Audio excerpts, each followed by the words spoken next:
तर याच टीसीएस प्रकरणातील इतर 4 आरोपींच्या पोलीस कोठडीची मुदत आज संपतेय। या चारही आरोपींना आज दुपारच्या सत्रामध्ये न्यायालयात हजर केलं जाणार आहे।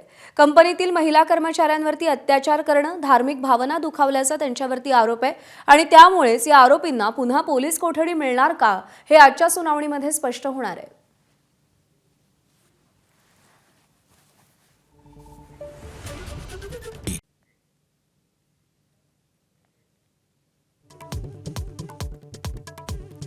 मुंबई-पुणे एक्सप्रेसवेवरचा कनेक्टिंग लिंक आजपासून दोन्ही बाजूंनी सुरू होणार। प्रवासाचा वेळ अर्धा तासांनी वाचणार।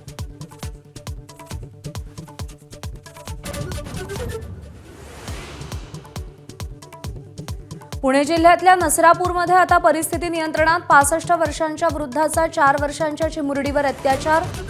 रास्ता रोको आंदोलन केलं। 15 दिवसात आरोपपत्र दाखल करणार असं पोलिसांचं आश्वासन।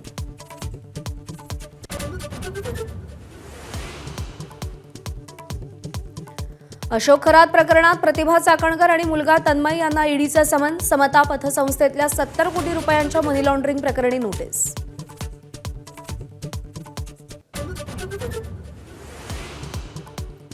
टीसीएस प्रकरणातील फरार आरोपी निदा खानच्या जामीन अर्जावर आज सुनावणी।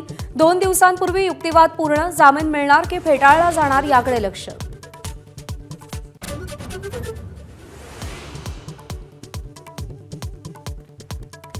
नंदुरबारच्या नवापूरमध्ये बर्ड फ्लूचा उद्रेक। 1,40,000 कोंबड्या नष्ट करण्यास सुरुवात। लाखो अंडीही नष्ट करणार।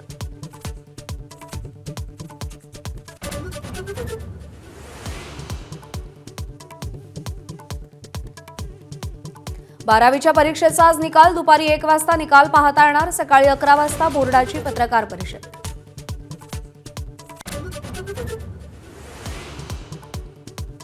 पश्चिम बंगालमध्ये आज 15 मतदान केंद्रावरती फेरमतदान। मतमोजणी टेबलावरती केंद्रीय कर्मचाऱ्यांची निवडणूक आयोगानं केलेल्या सक्तीला तृणमूल काँग्रेसचं सुप्रीम कोर्टात आव्हान।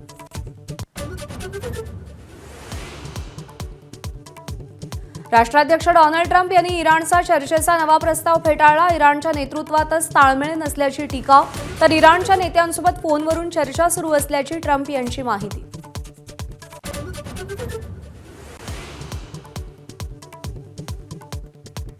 दिल्ली कॅपिटल्सचा राजस्थान रॉयल्सवरती 7 विकेट्सनं विजय। राजस्थानचा 225 धावांचा दिल्लीकडून यशस्वी पाठलाग। पथुम निसंका, केएल राहुलची तडाखेबंद खेळ।